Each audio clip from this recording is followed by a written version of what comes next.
Cancel the engagement now. Eleanor Harrington barked into the microphone she had wrenched from the bandleader's grip, her words slicing through the ballroom's chatter and freezing 300 champagne flutes midair. Preston Harrington jabbed his phone. The projector flared, hurling Aaliyah's modest life onto the wall. Cracked Southside pavement, rust crawling along her Civic's fender, a pay stub glaring $52,140 in stark black ink. Lillian Harrington tilted her livestream lens. Southside gold digger, live and unfiltered, she taunted, her voice dripping venom while the cake tray, lurched in white frosting, avalanched across Aaliyah's black satin dress, oozing in thick rivulets that clung to every fold. Eleanor's command cracked sharper. "James, sign the renunciation or forfeit the inheritance," she ordered, shoving the document under his nose while his pen trembled above the line and his knuckles bleached bone white. Preston leaned in, breath hot. "Sign, brother. She's a welfare case in borrowed heels," he hissed, and a guest champagne flute shattered at Aaliyah's feet, shards scattering like accusations across polished marble. Lillian zoomed closer. "Teacher's about to cry. Get the shot," she crowed. But Aaliyah's chin rose, eyes dry, fingers scraping frosting from her sleeve with deliberate calm, nails leaving faint trails through the sugar crust. Eleanor advanced, diamonds flashing like warning lights. "Security! Eject this imposter," she snapped, and two guards surged forward while Aaliyah's gaze pinned Eleanor without blinking, steady as steel. Preston snatched the engagement photo from James's wallet, ripped it clean down the middle, and let the halves drift to the floor like fallen promises. James lunged. "Mother, enough!" he roared, yet Eleanor's grip clamped his wrist, nails digging crescents into skin. "Choose, blood or beggar," she snarled. Aaliyah's voice cut the chaos, low and unshaken. "Keep those scraps. You'll piece them together when you beg for mercy," she said, and Lillian's laugh cracked high and brittle. "Threats from the projects, priceless," she mocked. Another tray toppled. Buttercream slapped Aaliyah's cheek, sliding slowly and sticky, and she wiped it away with the back of her hand, leaving a pale smear across a dark skin that gleamed under the chandeliers. Eleanor signaled again. Guards closed the gap. Aaliyah stepped back, heel-crunching glass, then bent, lifted one jagged shard, and turned it so light fractured along the edge. Preston sneered. "Planning to slash us with that?" he jeered, and Aaliyah slid the shard into her clutch. "Evidence," she answered, "for the story you'll choke on." Phones rose, recording every second, while whispers detonated into open jeers. Eleanor's smile thinned to a razor. "Remove her! Drag her if you must," she commanded. Aaliyah walked, each stride measured, frosting trailing behind her like a bridal train of contempt, and at the threshold she paused, glanced back once. "Savor the evening," she said. "It's the final party you'll ever host in my hotel." The doors slammed shut. Silence exploded in her wake. Aaliyah halted beneath the porte cochere, the hotel's brass doors still quivering behind her, and drew one slow breath that tasted of exhaust and frosting.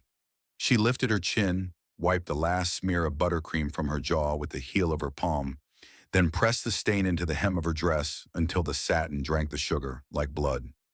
James burst through the doors, tie askew, voice cracking. "Aaliyah, wait! Don't leave like this," he pleaded, reaching for her wrist. But she pivoted, letting his fingers close on empty air. Behind him, Eleanor's silhouette filled the doorway, flanked by guards whose radios crackled with static. "James, return inside," she ordered, the words landing like a gavel, yet he planted his feet, shoulders shaking. Aaliyah's gaze flicked to the torn photograph halves drifting across the marble threshold, edges fluttering in the draft. She crouched, pinched one corner between thumb and forefinger, and tucked it into her clutch beside the glass shard. Lillian's livestream voice echoed from the lobby. "She's picking up trash now. Classic," she sneered, phone lens glinting, but Aaliyah rose without hurry, smoothing her skirt where frosting had crusted into stiff peaks. She faced James, her voice low enough that only he could hear. "Your mother wants a scene. I refuse to give her tears," she said, and the words carved a line between them, sharper than any blade. Eleanor advanced, heels stabbing marble. "Security! Escort Miss Jackson to the street," she repeated. Yet the guards hesitated, eyes darting to the growing crowd of phones angled through the doors. Aaliyah stepped past James, close enough that her shoulder brushed his chest, and whispered, "Remember the night you proposed on the roof? How you said I was the only real thing in your world?" She let the memory hang, then walked on, each footfall deliberate, frosting flaking from her hem like ash. At the curb, she raised one hand. Her dented Civic waited, engine already warm. The valet, eyes wide, extended the keys. She took them without a word, slid behind the wheel, and closed the door with a soft, final click. Through the windshield, she met Eleanor's stare one last time. Aaliyah's lips curved. Not a smile, not a threat, but a promise sealed in silence. She shifted into drive, tires whispering over wet pavement, and vanished into the Chicago night, taillights bleeding red until the darkness swallowed them whole. Eleanor's fingers still clutched the microphone when the maitre d' approached, tablet glowing. "Mrs. Harrington, the venue invoice just updated. Owner listed as Whitaker Trust," he murmured, tilting the screen so only she saw the bold line. Her pulse stuttered. The name Whitaker sliced through champagne haze like a scalpel. She snatched the tablet, thumb scrolling, and the contract's footer glared. "Property of Aaliyah. Jackson Whitaker, sole signatory." Preston crowded in, breath sour with bourbon. "Whitaker? The Whitaker," he hissed, yet Eleanor's gaze snapped to the torn photograph on the floor. James's half-clutched Aaliyah's smiling face, the back inscribed in faded ink. "Ear W to AJ, 1997. Never forget who you are." Lillian's live stream faltered. Her phone screen reflected Eleanor's pallor. Chats exploding. "Someone says Jackson Whitaker is Reginald's daughter," she whispered, thumb frozen mid-scroll. Victor Lang, family counsel, materialized at Eleanor's elbow, voice silk over steel. "Coincidence. Forged paperwork, surely," he soothed. Yet his eyes flicked to the exit where Aaliyah's taillights had vanished. Eleanor crushed the torn photo in her fist. Paper fibers bit her palm. She stormed to the concierge desk, demanded the security feed, and the monitor replayed Aaliyah's exit. Calm, deliberate, the glass shard glinting once in her clutch before the doors closed. A notification pinged Victor's phone. "Lease renewal, Drake Hotel, due in 48 hours, Whitaker Trust." He silenced it, but Eleanor caught the flash of the sender's name. She spun, diamonds scattering light like shrapnel. "Find her address, every database, every contact," she snapped. And Preston's fingers already flew across his screen, pulling DMV records that listed only the Southside apartment. Lillian replayed her own live stream, volume low. A commenter had screenshot Aaliyah's clutch. Inside, beside the shard, a platinum card embossed Whitaker Trust Black. The chat scrolled, "That's invite only, billionaires only." Eleanor's throat tightened. The ballroom's laughter now echoed hollow. She crushed the invoice printout, ink smearing across her palm like guilt. Victor leaned close. "We proceed carefully. Damage control," he urged, yet Eleanor's gaze fixed on the frosting stain drying on the marble, shaped unmistakably like the Whitaker crest. Eleanor slammed the Rolls-Royce door before the driver shifted gears, the sound echoing down Michigan Avenue at dawn. She thrust a grainy DMV photo at the private investigator, already waiting on the sidewalk, his coat collar turned up against the wind. "South Side, every corner, every school, every hole she crawls into," she ordered, voice raw from sleepless hours. Preston trailed behind, laptop balanced on his forearm, scrolling property records that looped back to Whitaker Trust with maddening precision. He jabbed the screen. "She's a ghost. Rent paid through a blind LLC," he muttered, yet Eleanor's eyes narrowed on a single line. "Bright Futures Preschool, volunteer coordinator, A. Jackson." James shoved past both, coat unbuttoned, tie lost somewhere in the night. "I know the route she drives. Let me go alone," he demanded, but Eleanor seized his sleeve. "You lost the right to decide when you let her walk," she snapped, nails digging crescents into wool. The investigator's phone buzzed. A drone feed flickered. Grainy footage of Aaliyah's Civic parked outside a brick community center, children spilling from the doors, her arms loaded with paint cans. Eleanor snatched the device, zoomed in on Aaliyah's face. Calm, focused, frosting, long gone. Victor Lang slid into the back seat uninvited, briefcase clicking open. Public apology at the preschool. Controlled environment, he proposed, sliding a drafted statement across the leather, yet Eleanor crumpled it. I need her eyes when I speak, she said, and the car lurched toward the south side. Traffic thickened. James's knee bounced against the door handle. He replayed Aaliyah's whisper on the curb. Remember the roof, until the words burned. Preston's phone lit with alerts. Lillian's live stream clipped and viral. Comments now split between mockery and speculation. The rolls pulled up outside the center. Paint-splattered banners flapped in the wind. Eleanor stepped out, heels sinking into cracked asphalt, and watched Aaliyah kneel to tie a child's shoelace. Fingers gentle, voice carrying over playground noise. James moved first, boots crunching gravel. Aaliyah, he called, voice cracking on the second syllable. Yet she didn't turn, only lifted another child onto the slide. Eleanor followed, clutching the torn photo halves now taped crookedly together. The investigator's drone hovered higher, capturing Eleanor Harrington, society queen. Standing amid chipped picnic tables, diamonds dull under gray sky, waiting for a teacher who refused to look back. Aaliyah pushed open the community center door at 6:30, arms cradling rolled canvases that smelled of turpentine and possibility. She flicked on the fluorescence. The room bloomed with finger-painted murals, sunflowers taller than the children who made them, city skylines stitched in crayon and hope. She dropped the canvases beside a low table already set with juice boxes and graham crackers, then knelt to greet Malik, who tugged her sleeve. Miss A, the purple ran out, he announced, and she produced a fresh bottle from her tote, twisting the cap with her teeth while balancing a stack of smocks. Outside, the rolls idled unseen. Eleanor watched through tinted glass as Aaliyah lifted a girl onto her hip, guiding tiny fingers around a brush thick with cerulean. The child's laugh cracked the morning open, and Aaliyah's answering smile carved light into the cracked walls. Inside the penthouse she never mentioned, the elevator opened directly into a loft of hushed steel and walnut. She kicked off boots crusted with playground sand, hung the frosting-stained dress on a hook labeled Evidence, and crossed to the floor-to-ceiling window where Chicago sprawled beneath her like a circuit board. Her phone buzzed, Reginald Whitaker's name glowing. She answered on speaker while pouring coffee into a chipped mug that read, World's Okayest Teacher. Daddy, I'm fine, she said before he spoke, and his baritone rumbled through the marble. Fine doesn't walk out of a ballroom looking like a wedding cake exploded, he countered. Yet she laughed, the sound bright against the city's hum. Back at the center, she lined the children along a makeshift stage, handed each a paper crown cut from grocery bags, and cued the music. They sang a wobbly rendition of This Little Light of Mine. Voices overlapping, off-key, perfect.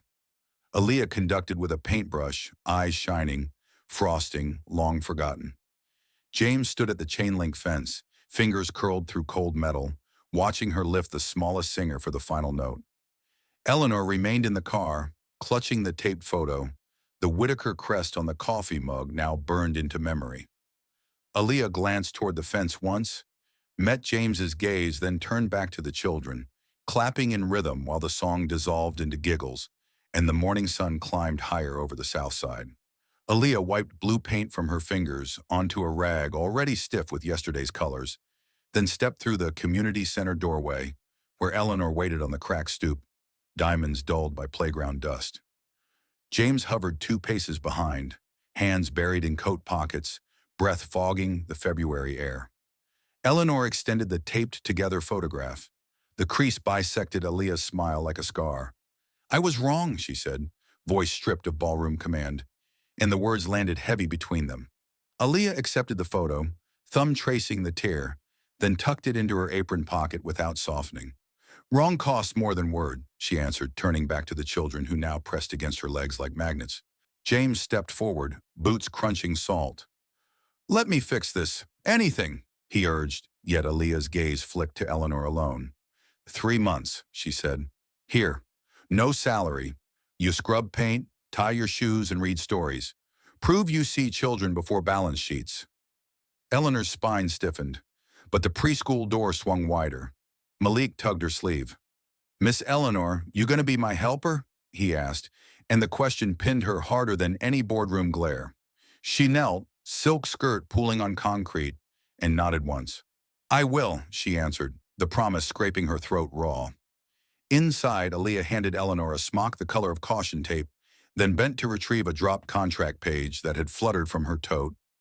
Drake Hotel lease renewal, Whitaker Trust, Victor Lang, Eskime Noam, the signature scrawled in aggressive black. Eleanor's eyes locked on the name. Recognition flashed like struck flint. She reached for the page, fingers trembling. "Victor handles our properties. He drafted this," she whispered, and the paper crinkled under her grip. Aaliyah plucked it back, folded it small, and slid it beside the torn photo. "Then you'll help me understand why my hotel's future carries his ink," she said, voice low enough that only Eleanor heard the hook sink deep. James watched the exchange, confusion tightening his jaw, while Malik dragged Eleanor toward the finger paint table. She followed, heels clicking uncertainly, the contract's shadow already stretching longer than the preschool's reach. Victor Lang's office door hissed shut behind Eleanor at 9:30 sharp, the click sealing them inside mahogany and menace. He leaned back in the leather throne, cufflinks flashing Whitaker crest. Stolen, engraved, worn like a dare. Eleanor slapped the lease renewal on his blotter. The page landed with a slap that rattled crystal decanters. "Explain your signature on my son's future," she demanded, finger stabbing the scrawled V. "Lang." Victor's smile curled slowly, venomously. "Standard counsel, nothing more," he lied, sliding a second document forward. "Transfer of Drake Hotel to Pacific Horizon Limited, 72-hour escrow." Her breath caught. The buyer's address traced to a Cayman shell. She seized the paper, nails scoring the ink. "You sold my venue without a vote," she hissed. Yet Victor's hand clamped her wrist. Pressure precise, bruising. "Silence by survival," he whispered, releasing her to tap his phone. A video thumbnail glowed. Eleanor at the gala, voice booming. "Gold digger." Frosting mid-flight. James burst through the door, coat flapping, eyes wild. "Mother, the board just received—" he started, but Victor silenced him with a raised palm, the gesture imperial. Preston followed, tablet glowing with wire transfer alerts. Millions siphoned from Harrington accounts into Pacific Horizon. "Victor, you're draining us," he accused, voice cracking on the last word. Victor rose, towering. "Collateral damage for greater vision," he said, and the screen behind him flared. Blueprints of the Drake replaced by a glittering casino tower branded Lang Legacy. Eleanor lunged for the phone. Victor intercepted, fingers crushing hers around the case. "Touch that clip, and every society page replays your cruelty in 4K, he warned, then released her so abruptly she staggered. He straightened his tie, crest glinting. "Leave the preschool games to the teacher. The adults are reshaping Chicago," he declared, and the door opened at his nod, security already waiting to escort them out. Eleanor clutched the transfer sheet, paper cutting her palm, while Victor's reflection in the window showed the city lights bending to his blueprint. Aaliyah slid the folded lease across the preschool's art table at midnight, fluorescent light buzzing overhead, while Eleanor traced Victor's signature with a paint-stained finger. James hunched beside them, laptop open to Harrington server logs that bled red with unauthorized transfers. Preston arrived last, trench coat dripping with February sleet, and dumped a flash drive onto the pile of construction paper scraps. "Victor's offshore routing. Every cent funnels through Pacific Horizon," he muttered, clicking files that cascaded across the screen in green code. Aaliyah pulled a second drive from her apron. Reginald's courier had delivered it at dusk, sealed with the Whitaker crest. She plugged it in. Encrypted emails bloomed, dated 2008, Victor's name glowing beside margin call and forced liquidation. Eleanor's breath hitched. The same year, Harrington stock cratered, and Victor saved them with a bridge loan, now revealed as a noose. She scrolled faster, knuckles whitening on the mouse. James cross-referenced board minutes. Victor's proxy votes had quietly amassed 38% of Harrington shares while the family slept. Aaliyah highlighted a line. Drake Hotel collateralized against Lang Legacy Casino, and the room temperature plummeted.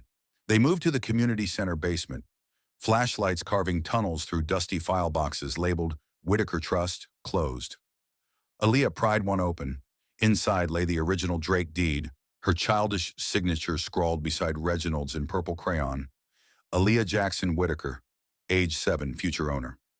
Preston's phone vibrated, Lillian texting a grainy photo, Victor shaking hands with a Pacific Horizon executive inside the Drake service quarter. Time stamped an hour ago. Aaliyah zoomed in on the executive's lapel pin, Lang Legacy logo, not yet public. Eleanor found a ledger wedged behind the box. Pages yellowed, entries in Victor's meticulous hand. Harrington debt rollover, interest compounded daily, default triggers, asset seizure.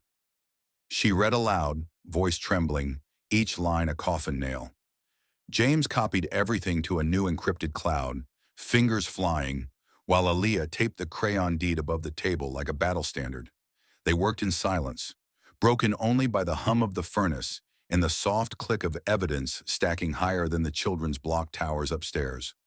Aaliyah's finger froze the laptop trackpad on a single-scan birth certificate wedged between 2008 margin call memos. Victor Lang, born Victor Harrington, 1977. Mother, Margaret Lang. Father, Charles Harrington, Sr. The document glowed under the basement bulb like a live wire. Eleanor's knees buckled. She caught the table edge, paint cans rattling. My husband's affair. Charles swore the child died, she whispered, the confession scraping decades of silence from her throat. James snatched the certificate, eyes racing across the hospital seal. Victor's been bleeding us for the inheritance he was denied, he said, voice cracking on the last syllable, while the furnace clicked off and left only their breathing. Preston pulled a second file, DNA test commissioned by Charles Sr. in 1995, results stamped. 99.8% paternity, and buried beneath a non-disclosure agreement Victor himself had drafted. Aaliyah layered the pages side by side, the paper edges aligned like puzzle pieces, snapping into a guillotine. She opened the final email from Reginald's drive. Victor to Pacific Horizon, sent yesterday. Drake seizure triggers Harrington default. Lang Legacy rises on their corpse. The casino render attached showed Drake's facade gutted, neon replacing marble. Eleanor traced her late husband's signature on the NDA, ink faded, but unmistakable. He paid Margaret to vanish. Victor grew up on the south side. Same streets I mocked, she said, and the irony sliced deeper than any blade. James cross-referenced share transfers. Victor's proxies now controlled 49% of Harrington voting stock, one board vote shy of absolute. Aaliyah highlighted the escrow clock, T-minus 36 hours until Drake signs away. Preston's phone lit with a push alert. Lang Legacy groundbreaking announced, Drake Hotel site. The attached press release featured Victor's smiling headshot superimposed on the ballroom where frosting had flown. Aaliyah closed the laptop with a soft final snap. He didn't just want revenge. He wanted the city we bragged about owning, she said. And the basement walls seemed to contract around the truth, now too large to contain. Victor's grip crushed Aaliyah's forearm in the penthouse garage, the Whitaker crest on his cufflink digging into her skin like a brand. He shoved her against the concrete pillar. The impact drove breath from her lungs in a sharp hiss. Sign the transfer or watch the Drake burn on live feed, he snarled, phone screen glowing with a drone shot of the hotel's service entrance where gasoline cans already glinted. Aaliyah twisted. Her heel scraped his shin, but his free hand clamped her throat, pressure building until black spots danced. She clawed the cufflink, tore it free, and the platinum disc clattered across oil-stained concrete. James's SUV screeched around the corner. Headlights pinned them in blinding white. He vaulted out, fists clenched, but Victor yanked a pistol from his coat, barrel kissing Aaliyah's temple. One step, air, and she paints the pillar, he warned. Eleanor's rolls followed, tires smoking. She emerged clutching the crayon deed like a shield. Victor, Charles's son, stop this, she pleaded, voice cracking on the name she had buried for decades. Victor's laugh echoed off the ramps. Too late for family reunions, he spat, thumbing the hammer while the drone feed on his phone showed a lighter flicking open beside the gasoline. Aaliyah's fingers found the glass shard in her pocket, the gullah remnant now razor sharp. She drove it upward. The edge sliced Victor's wrist, blood blooming dark across his sleeve. He roared, grip loosening. She dropped, rolled beneath the SUV as James tackled him. Fists met bone. The pistol skittered into shadows. Eleanor lunged for the phone, stomped the screen until glass crunched and the feed died. Security floodlights flared. Reginald's team poured from the stairwell, rifles raised. Victor scrambled for the gun, but Aaliyah kicked it farther, heel connecting with his jaw in a sickening crack. He collapsed, blood pooling beneath the Whitaker crest now bent and broken on the concrete beside him. Aaliyah's knee pressed Victor's bleeding wrist to the garage floor, while James zip-tied his ankles with the belt torn from his own coat. She pried the crushed phone from Eleanor's heel. The screen spiderwebbed, but still flickered with the drone feed timestamp. Live 0047. Reginald's lead guard handed her a slim metal case. Inside lay the Whitaker master key card etched with her childhood fingerprint. She swiped it across the elevator panel. The penthouse doors slid open on a hidden wall safe disguised as a mirror. James steadied her as she spun the dial. 7/19/97 on, her birth date in crayon memory, and the safe yawned to reveal a velvet pouch. She spilled its contents. A micro SD stamped VL confession. 2008. The card Reginald had recorded when Victor first demanded hush money. Eleanor's fingers shook as she inserted the card into the guard's tablet. Victor's younger voice crackled through the speaker. "Pay or I leak the paternity to the Tribune," followed by Charles Sr.'s panicked agreement and the routing numbers that birthed Pacific Horizon. Preston skidded in, laptop underarm, and mirrored the garage security feed to the cloud. Every second of Victor's pistol threat now streamed encrypted to the FBI tip line Aaliyah had preloaded. She reached deeper into the safe, pulled a leather folio sealed with the Drake's original wax crest, and cracked it open to the master deed, her signature in purple crayon now overlaid by Reginald's bold Aaliyah Jackson Whitaker, sole owner irrevocable. Victor thrashed. Blood smeared the concrete in frantic arcs. "That deed's worthless without board vote," he rasped, but Aaliyah held up the final page. Clause 9. Emergency revocation by Whitaker blood. Air overrides all proxies. James synced the confession audio with the garage footage. The merge file auto-uploaded to every Harrington board member's inbox with the subject line, "Betrayal in 4KO." Sirens wailed closer. Red blue lights strobed across the ramps. Aaliyah pocketed the micro SD, the deed, and the broken cufflink, 3 pieces of a noose now knotted tight around Victor's legacy. Aaliyah strode into the Harrington boardroom at 9 sharp. The master deed rolled like a baton in her fist, while 500 shareholders twisted in leather seats. Victor, wrist cuffed to a security cart, rolled in behind her.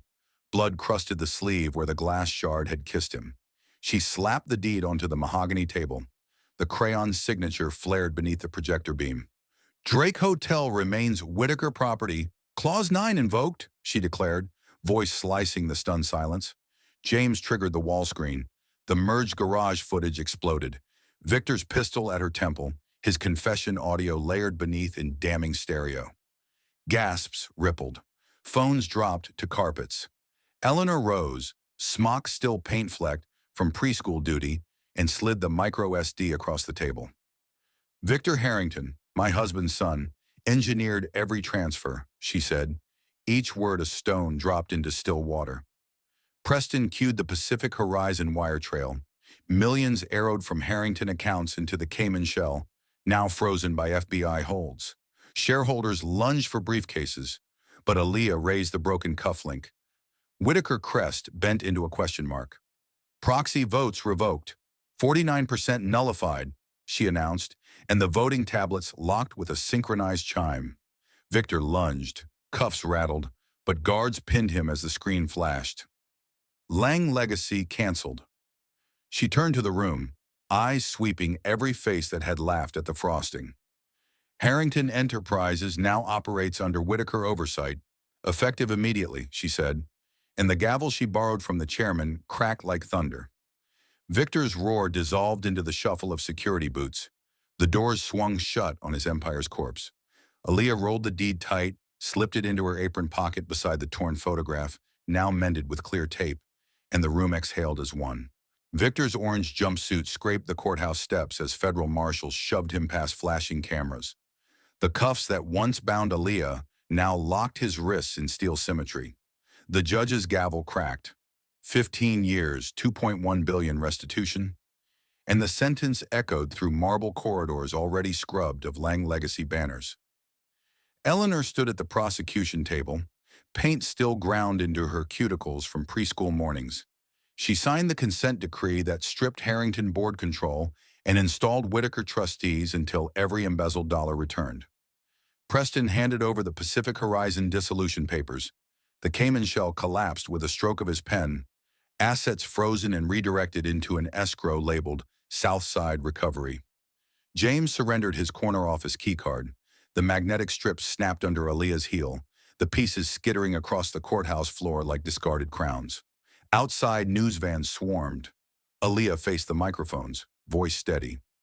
"Justice is not revenge. It is restoration," she said, and the clip looped on every Chicago station before noon. Victor's final glare through the transport van window met her calm eyes. The door slammed, the engine growled, and the vehicle vanished into traffic that no longer answered to his name. Eleanor watched the taillights fade, then turned to the waiting press. "My family's name begins again, on preschool walls and balance sheets alike," she declared, the words carving a line between past arrogance and future accountability. Eleanor pushed open the chain-link gate of the first rebuilt Southside playground at sunrise. Sleeves rolled high on a denim work shirt that still smelled of fresh paint. She knelt beside Malik, guiding his small hand around a roller to coat the slide in cobalt blue, while 50 identical sites broke ground across the city that week. Aaliyah signed the charter for the Aaliyah Jackson Foundation on the preschool art table. The ink bled slightly where children's fingerprints had dried overnight. The document pledged $200 million. Victor's restitution funneled into brick, mortar, and tuition-free early education. James hauled boxes of art supplies from the trunk of Aaliyah's old Civic. The rust was now patched with Whitaker Trust decals that caught the morning light. He stacked crayons beside Eleanor, their shoulders brushing in silent partnership. Preston wired the first scholarship batch, 5,000 slots for kindergarten through college, every recipient selected by preschool teachers who once scrubbed floors beside Eleanor. The transfer confirmation pinged across her phone while she wiped green paint from a toddler's cheek. Lillian arrived with a camera crew in tow, but Aaliyah redirected the lens toward the children cutting the ribbon on a mural that spelled "Future" in 50 languages. The live stream hit 10 million views before lunch, and comments flooded with former gala guests now pledging volunteer hours. Eleanor planted the final sapling in the courtyard, its plaque reading, "Planted by Eleanor Harrington, student helper," and the roots took hold in soil once cracked by neglect. She pressed dirt around the trunk with bare hands that no longer flashed diamonds. Aaliyah watched from the doorway, apron swapped for a blazer bearing the new foundation crest, and the wind carried children's laughter across 50 rooftops where Harrington money now built dreams instead of casinos. Aaliyah stepped into the Drake ballroom at twilight, the same marble now polished clean of frosting and shame, while chandeliers cast gold across tables set for 200 children in paper crowns. She paused at the threshold where Victor's pistol had once pressed her temple. The memory dissolved beneath a scent of crayons and cake. James met her halfway down the aisle, tuxedo jacket traded for a paint-splattered smock that matched hers. He slipped the mended engagement photo into her palm, creases smoothed, edges taped with the same clear strip that once held the torn deed. Eleanor entered behind them, arm linked through Malik's tiny one. She wore the caution tape smock now embroidered "Grandma Helper" in crooked kindergarten stitches. She guided the boy to the front row, where 50 preschoolers clutched bouquets of dandelions tied with yarn. Reginald Whitaker rose from the first chair, silver hair gleaming under the lights that once spotlighted humiliation. He lifted Aaliyah's hand to James's, his voice rolling like distant thunder. Money buys buildings, but only truth buys family, he said, and the words settled over the room like a vow renewed. The officiant, Malik's former teacher, opened the ceremony with a reading from the Foundation Charter. Every line echoed the gala's cruelty now transformed into covenant. Aaliyah repeated the promises she once whispered on a rooftop, voice steady, while James answered with the same words he had spoken before he knew her, worth in billions. Children released balloons hand-painted with the Whitaker crest. The orbs drifted upward until they brushed the ceiling where Victor's casino render had briefly hung. Eleanor caught one that descended, pressed it into Aaliyah's bouquet, and the latex popped softly against dandelion stems. At the reception, the dance floor filled with toddlers spinning under James's lifted arms. Eleanor partnered a shy girl who once hid behind her legs. Preston cued the playlist, songs chosen by the scholarship class, and the first notes carried laughter where jeers had lived. Aaliyah faced the room, microphone light in her grip. "Never measure a book by its cover. Some stories own the library," she said, and the applause rose from small hands that would never know the weight of gold digger taunts. The final image froze on the ballroom screen. Aaliyah and James framed by children, Eleanor's paint-stained fingers raised in victory. The city beyond the windows now studded with 50 new rooftops bearing their shared name. Never judge a soul by the clothes they wear or the car they drive. True worth hides in quiet strength and unbreakable character. Drop a comment below. Have you ever been underestimated, only to turn the tables with grace? Share your story. We read everyone. Thank you for watching. See you in the next truth.